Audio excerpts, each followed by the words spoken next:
We're going to start looking at some live reptiles and amphibians. Let's start with some amphibians. Our first guest today is a newt from China called a Firebellied Newt. So these guys, when you take a close look, you're going to notice no claws on their fingers. You're going to notice smooth skin. Okay, these guys would be laying clear eggs underwater. Those eggs would hatch out and go through metamorphosis before these become adults. Okay, so a newt is just a type of salamander. So then do they all, since the eggs are laid in water, do all amphibians live the first stages of their life in water? Well, it's hard to say all because there's thousands of different kinds of amphibians. There's about 600, more than 600 different kinds of just salamanders and newts in the world. So they can have some differences, but most amphibians go through their first life stages in the water. Not all of them though, not all of them. Okay, so that's one example of an amphibian. Another example that we have with us today is a frog. This is an Australian tree frog, just so we can get a good look at a frog today. We can see again their really smooth and moist skin, sticky toe pads for climbing trees, because these are tree frogs. Did you know we have tree frogs here in York County and Lancaster County? So those are the amphibians we're going to look at. Gave us a good example of no claws, smooth skin. Another reason that we look at reptiles or amphibians is because they're really important canaries in a coal mine for us. You guys know what I mean? We did our stream study looking for insects, but amphibians are the same way. They're an indicator of a healthy environment because they're very sensitive to pollutants. So if you have a wetland, if you have a stream near your house and you don't ever hear frogs calling, that's a sign that that's probably not clean or healthy habitat or clean water. Here's our local newt, what our local newt looks like. A red spotted newt. And then when you're outside in the woods and you're hiking around, you find redback salamanders, long-tail salamanders, lots of different salamanders around here, and those guys can lose their tail as a defense mechanism to escape from a predator, and then they can regrow it. So that's one of the amazing things about our local salamanders. We have 21 different kinds of salamanders in Pennsylvania that you guys can be looking for. And we have about 17 different kinds of frogs and toads in Pennsylvania that you can be looking for as well. So, Are any of those poisonous? Any salamanders or frogs ever poisonous? good question. In Pennsylvania, the newt that we have would be poisonous if you ate it. So don't eat it. Poisonous usually means it hurts you if you eat it. Like plants, it means it hurts you if you touch it. We don't have anything that would hurt you from touching it, really, but you wouldn't want to eat a salamander or a newt. They can have toxins. So we're going to move on to reptiles now. Okay, we'll start with turtles and tortoises, which is the smallest group of reptiles that's found here in Pennsylvania. There's only about 300 different species of turtles and tortoises around the world. This guy that I brought along today, does anyone else want to hold one? Yes. They have sharp claws, so don't drop them if their claws touch you. Okay. These are box turtles. In Pennsylvania, we have eastern box turtles, which get about twice the size of these three-toed box turtles, which are also from North America. All the turtles have a hard shell. Who knows what a shell's made out of? We saw evidence at the turtle table. Oh no, we need a clue. Bone. Good job. Bone. I see the nails. Yep, remember, turtle shells are made out of bones. You can see their spine is connected to their shell, and their shell is just like ribs that have all been squished together into a big plate to protect them. So all the turtles and tortoises have a bony shell with skin on top of it called scales. The big fat scales on top of their shell are called scutes. And who knows why box turtles are called box turtles?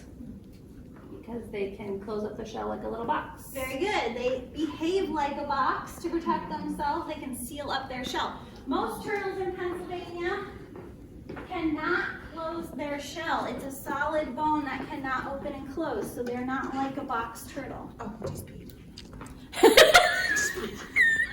Our 11th one. That we had today, the box turtles. That is the only turtle that's found here in Pennsylvania that lives on land all the time. So you would find box turtles here at Nixon Park in the forest when you're hiking. We also have 12 other species of turtles that are usually found in water.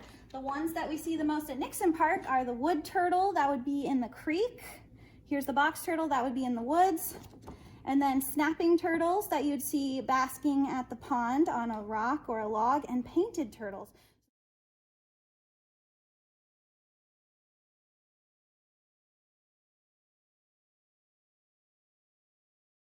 So here we have some geckos. These are crested geckos from New Caledonia. Around the world, there's 6,000 different species of lizards.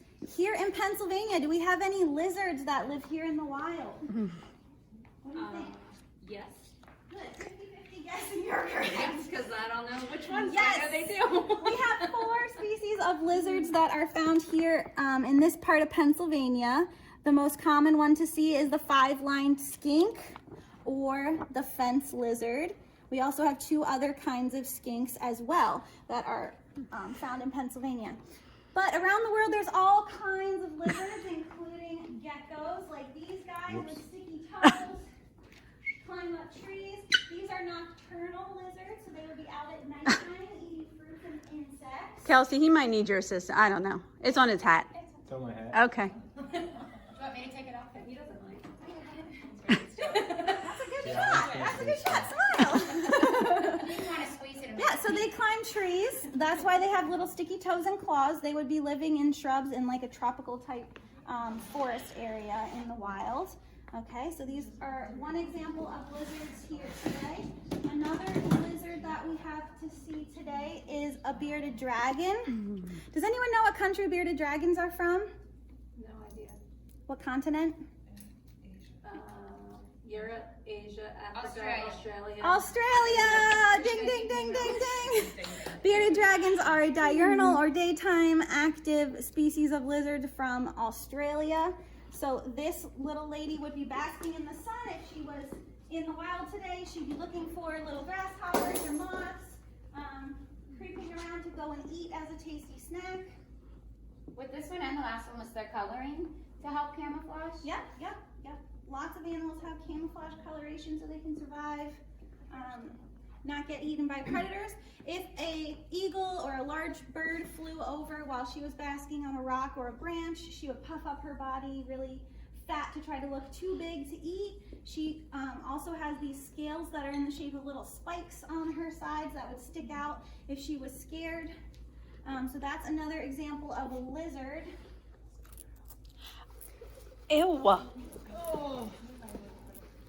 How often do they have to eat, or do you feed them? Oh my gosh. It's Every like a day or snack. every other day. Oh my.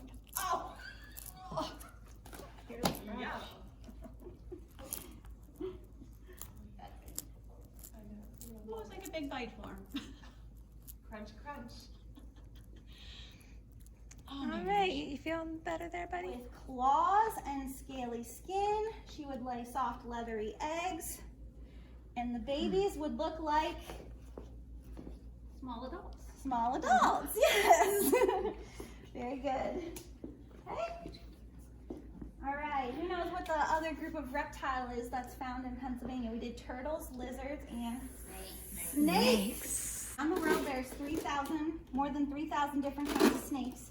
In other countries, there's more venomous snakes than here in North America. But here, where we live, there's not a huge danger of meeting a venomous snake or being bit by a venomous snake here in Pennsylvania. Why did we use the word venomous instead of poisonous? Yeah, excellent.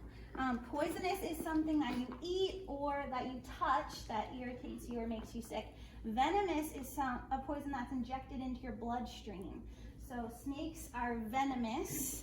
And here in Pennsylvania, we have 21 species of snakes, and 3 of those are venomous. Okay? Does anyone know what any of those are? Rat snake. Shout them out if you know. Copperhead. Copperhead, rattlesnake, excellent. Those are the two common ones that you could see in our area. This one's a rattlesnake, a timber rattlesnake. This one is a northern copperhead. Those are the two that you might see around here. And then in a very small part of Pennsylvania is a third venomous snake called a Massasauga, which is a pygmy rattlesnake species that lives in wetlands. So that one you can't see here where we live, but these two you could see if you were out hiking or camping, especially in a mountainous wooded area, okay? If you did see a venomous snake, what should you do? Walk away, don't bug it, don't bother it. Does it want to bite you? No. No, it doesn't want to bite you. What does it use its venom for? Protection. No. To get its food. No? Not to protect itself, right? Then it would want to bite you. That's true. So to eat is the right answer, like you said, to get its food. This is not a venomous snake here, but this is one of our snakes found in Pennsylvania. If a bear came into this room, would you guys go up and bite it? No. Okay, that's the same thing as a snake. A snake has no reason to come towards a predator that can hurt it and bite it. That's not their defense mechanism. This little guy, if he was scared that I was about to bite him, do you know what he would do? Run away. Kind of what the turtle did. Oh. He would musk on me. It could be urine or other waste, but usually it's just a very stinky substance that a lot of our Pennsylvania snakes can emit a musk. So then he would start to smell really bad and hope that I would spit him out and put him back down. Some of our local snakes also play dead. Some of them hiss. Some of them pretend to bite you. Some of them puff up their bodies really big into a scary stance. But most snakes, like some of us discovered the other day with the water snakes we found, all they want to do is run away and hide from us. So snakes do not want to come and bite us. Does anyone know what kind of snake this little one is? No. Do you have any guess, Joshua? Garden snake? Good guess. Not a garter snake. This is a milk snake, an eastern milk snake. So he's about to shed. He looks pretty dull, but they can have some pretty red coloration. This one's just a baby one. They get a little bit bigger than this. This is the largest species of snake found in Pennsylvania lengthwise. This one's not completely full grown here. Anyone know what kind of snake this is? Black snake. Black snake. Eastern rat snake is another name for it. Black rat snake is another name for it. So this is Midnight. He lives here at the museum. As you can see, really strong and muscular, loves climbing trees. So what kinds of food could this snake find up in a tree? Small birds. Yep, baby birds, bird eggs. What else? Squirrels or chipmunks? Squirrels, baby squirrels. Chipmunks usually don't climb trees. They live underground most of the time, but he could definitely eat a chipmunk or any other kind of rodent on the ground as well. Up in trees, what did we talk about earlier that lives up in trees? Oh, frogs. Frogs. He would be eating some of our local tree frogs like spring peepers and gray tree frogs that would be in trees here in Pennsylvania. Also lizards would be up in trees. All these snakes that we've been showing are not venomous. They're all constricting snakes, which means they would wrap around their prey really quickly, and they get tighter as their prey exhales a breath. So they kind of suffocate their prey that way so that it's safe to eat it. If you think about their prey being caught, it has claws, it has teeth, it has all kinds of ways of protecting itself. So that snake is taking a risk by trying to eat that animal. It could get clawed, it could get scratched, it could get bit.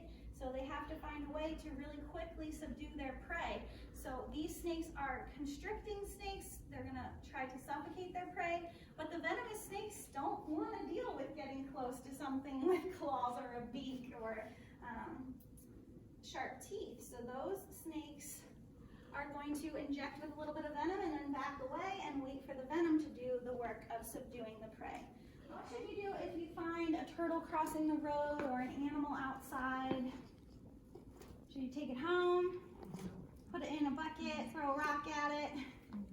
No, of course, if we find any animals in the wild, we always want to do our best to leave them exactly how they are, especially turtles. They all have their own territory, And if we move them into a new place, they're gonna be very confused and waste a lot of time looking for their territory that they recognize.